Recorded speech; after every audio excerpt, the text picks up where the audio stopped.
Back to the channel. तो यार last video में हमने स्ट्रिंग का टॉपिक कवर किया था।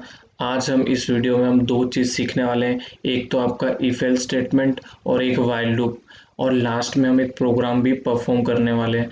तो जल्दी से वीडियो को स्टार्ट करते हैं। तो यार अगर इफ एल्स की बात करें तो इफ एल्स से आप क्या समझते हैं? या तो इफ होगा या तो एल्स होगा, या तो आपका इफ ब्लॉक एग्जीक्यूट होगा या तो आपका एल्स एग्जीक्यूट होगा।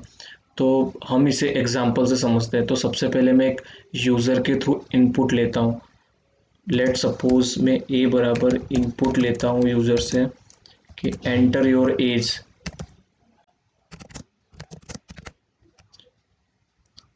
तो यहाँ पे हम यूज़र से एक इनपुट ले रहे हैं कि आप अपनी एज डालो। उसको हम टाइप कास्ट कर देंगे क्योंकि हमें एज हमेशा इंटीजर में होती है और इनपुट हमेशा स्ट्रिंग वैल्यू ही आपको रिटर्न करता है। उसके बाद हम ये प्रोग्राम को भी रन नहीं करेंगे। उसके बाद हम यहाँ पे नीचे आते हैं। उसके बाद मैं लिखूँगा इफ़ ब्लॉक में हम जाएंगे और देखेंगे ए अगर बड़ा है 18 से, अगर ए आपका ग्रेटर देन है 18 से, आप जो वैल्यू लेंगे तो उसके बाद आप जैसे ही यहाँ पे एंटर प्रेस करेंगे तो आपको एक टेप जितना स्पेस आपको दे देता है। पाइथन में इसे हम इंडेंटेशन कहते हैं। उसके बाद हम यहाँ पे प्रिंट कर देते हैं अगर आपकी एज ग्रेटर देन है 18 प्लस, तो यहाँ पे आपको लिखना है कि आप वोट के लिए एलिजिबल हैं। तो मैं यहाँ पे लिख देता हूँ you are eligible for vote. तो इससे यार हम क्या समझते हैं कि आप जैसे ही कोलन करके एंटर डालते हैं तो आप इफ ब्लॉक के इनसाइड आ जाते हैं एक टैब स्पेस देने के बाद, यानी इफ की बॉडी में आप आ जाते हैं और बॉडी में आप कुछ भी लिख सकते हैं आपका स्टेटमेंट। उसके बाद मैं एंटर करूंगा तो अभी भी हम इफ के अंदर ही हैं। अगर मुझे इफ के बाहर जाना है तो मैं वापस से बैक स्पेस जाऊंगा और यहाँ पे टाइप करूंगा एल्स। एल्स या तो अगर 18 प्लस है तो वो एलिजिबल होगा वोट के लिए, या तो वो क्या होगा, एलिजिबल नहीं होगा। तो मैं यहाँ पे प्रिंट कर देता हूँ यू आर नॉट एलिजिबल। तो यहाँ पे मैंने प्रिंट करा दिया यू आर नॉट एलिजिबल। तो एक बार फिर से प्रोग्राम को समझ लेते हैं। सबसे पहले हमें यूज़र से इनपुट लेना है।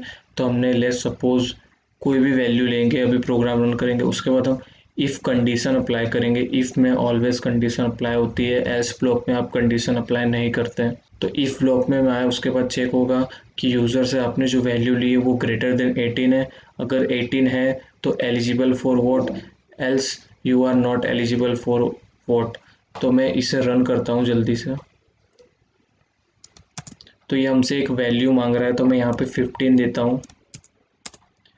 जैसे ही 15 दी मैंने उसके बाद प्रोग्राम रन किया तो यहाँ पे लिख के आ रहा है you are not eligible for voting, क्योंकि ये जो आपकी कंडीशन है वो फॉल्स हो गई क्योंकि 15 लेस देन है 18 से, इसलिए एल्स वाला ब्लॉक आपका एग्जीक्यूट हुआ।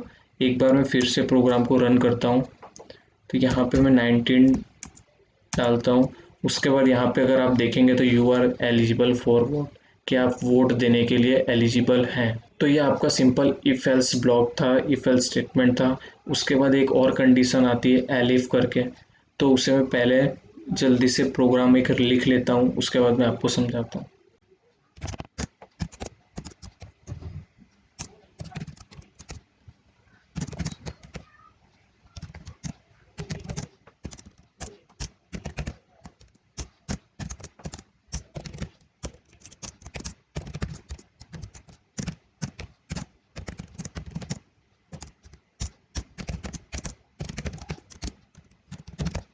तो यार मैंने यहाँ पे प्रोग्राम लिख दिया है। तो सबसे पहले यहाँ पे भी एक वैल्यू जो ऊपर का प्रोग्राम लिखा है वहाँ पे इनपुट ले रहा है ए। उसके बाद हम चेक करेंगे कि अगर आपकी जो वैल्यू ए है वो ग्रेटर देन 10 है तो इफ़ ब्लॉक एग्जीक्यूट होगा। उसके बाद हमें एक और बार कंडीशन चेक करनी है तो उसके लिए एलिफ यूज़ करते हैं। इसका मतलब होता है एल्स इफ़, अगर ए लेस देन 10 है तो ए लेस देन प्रिंट होगा, या तो लास्ट में प्रिंट हो जाएगा कि ये इक्वल है, तो एल्स ब्लॉक आपका एग्जीक्यूट होगा। तो उसके बाद मैं एक बार फिर से प्रोग्राम को रन करता हूँ। ये एज मांग रहा है तो मैं यहाँ पे 16 डालता हूँ। तो यहाँ पे ये टाइप करके दे रहा है ए इज़ ग्रेटर देन 10। तो यहाँ पे इसने हमें दे दिया है ए इज़ ग्रेटर देन 10। अगर मैं यहाँ पे 10 वैल्यू इंसर्ट करता हूँ तो यहाँ पे ये हमें इक्वल प्रिंट करके दे रहा है, क्योंकि एक ही वैल्यू ग्रेटर देन 10 भी नहीं है और एक ही वैल्यू लेस देन 10 भी नहीं है, इसलिए उसने एल्स ब्लॉक को एग्जीक्यूट किया और हमें आउटपुट में इक्वल दिया। तो ये आपका इफ एल्स स्टेटमेंट था।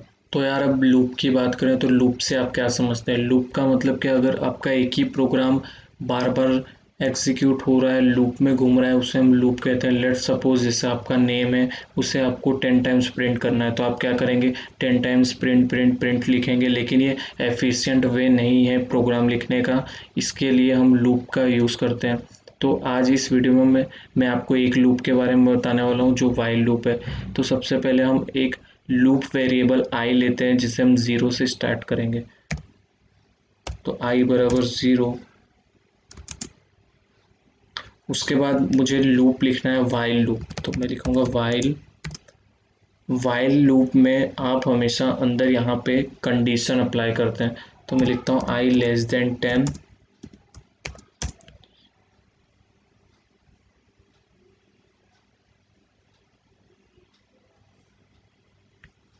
और मैं प्रिंट कर देता हूँ आपका नेम, आपको जो नेम आपको प्रिंट करना है 10 टाइम्स। तो मैं यहाँ पे अपने चैनल का नाम लिखता हूँ रितेश रोहित।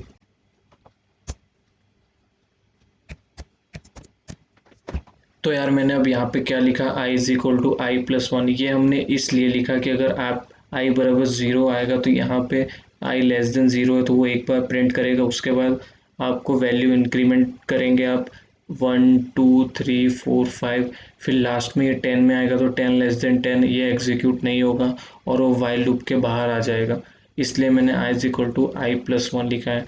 तो इसे मैं रन करता हूँ तो यहाँ पे इसने मुझे 10 टाइम्स लूप है वो प्रिंट करके दे दिया है। तो ये आपका सिंपल वाइल लूप था, ये कैसे वर्क करता है वो मैंने आपको बता दिया। अब लास्ट में मैंने आपको बोला था एक प्रोग्राम रन करेंगे, तो वो प्रोग्राम में सबसे पहले मैं आपको बताता हूँ क्या है वो प्रोग्राम। तो प्रोग्राम आपका ऐसा है कि आपको यूज़र से एक वैल्यू लेनी है और वो वैल्यू अगर आपकी डिविजिबल होगी 3 से तो वो प्रिंट करेगा फीस, अगर 5 से डिविजिबल है तो बज प्रिंट करेगा, अगर वो वैल्यू दोनों से डिविजिबल है 3 एंड 5 तो वो प्रिंट करेगा फीस बज, और अगर आपकी जो वैल्यू किसी से भी डिविजिबल नहीं है तो वो जो सेम नंबर है वो आपको रिटर्न करेगा, यानी प्रिंट करके देगा। तो जल्दी से प्रोग्राम को रन करते हैं। तो सबसे पहले हमें एक यूज़र से इनपुट लेना है इंटीजर वैल्यू, तो मैं इनपुट मैंने लिया यूज़र से। उसके बाद हमें देखना है क्या आपकी जो वैल्यू है वो 3 से डिविजिबल है, तो मैं यहाँ पे इफ़ ब्लॉक लिखूँगा h मॉड्यूलो 3 इक्वल टू 0। तो यार यहाँ पे हमने परसेंटेज लगाया जिससे हम प्रोग्रामिंग लैंग्वेज में मॉड्यूलस ऑपरेटर कहते हैं, कि अगर आपकी जो वैल्यू वो 3 से डिविजिबल होगी और रिमाइंडर आपका इज इक्वल टू 0 आता है तो हाँ ये आपकी जो वैल्यू वो डिविजिबल है, तो मैं प्रिंट करा दूंगा फीस।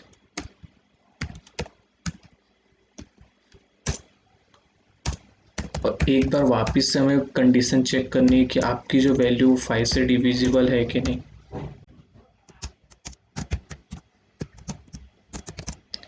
अगर वो वैल्यू 5 से डिविजिबल है तो वो रिटर्न करेगा बस।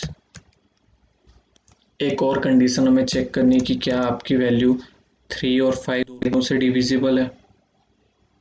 तो उसके लिए मैं यहाँ पे टाइप करता हूँ h modulo 3 is equal to 0 and operator h modulus 5 is equal to 0, तो ये प्रिंट करके हमें देगा फीस बस।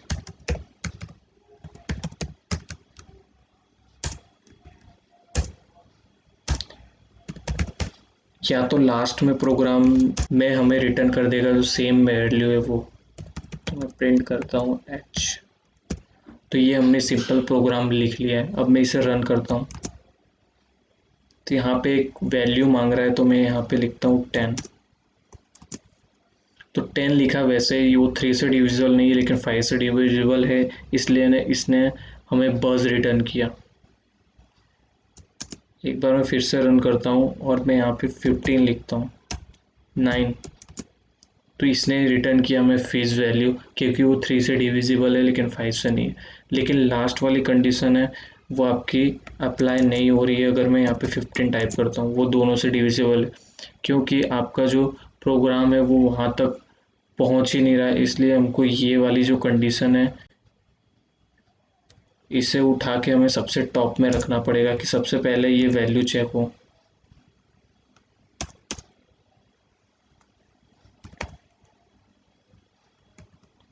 तो यहाँ पे मैं एक बार फिर से प्रोग्राम रन करता हूँ और यहाँ पे 15 टाइप करता हूँ, तो इसने मुझे फीस बस रिटर्न कर दिया।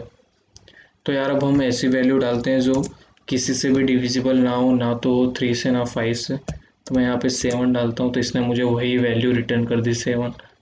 तो आई होप आपको ये प्रोग्राम समझ में आ गया होगा कि ये प्रोग्राम कैसे वर्क करता है। ये बेसिक प्रोग्राम था, इफ एल्स स्टेटमेंट की हेल्प से आप इसे रन कर सकते हैं।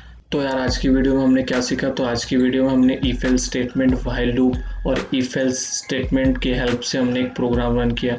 तो आई होप आपको वीडियो पसंद आई होगी। Thanks a lot for watching guys, bye bye.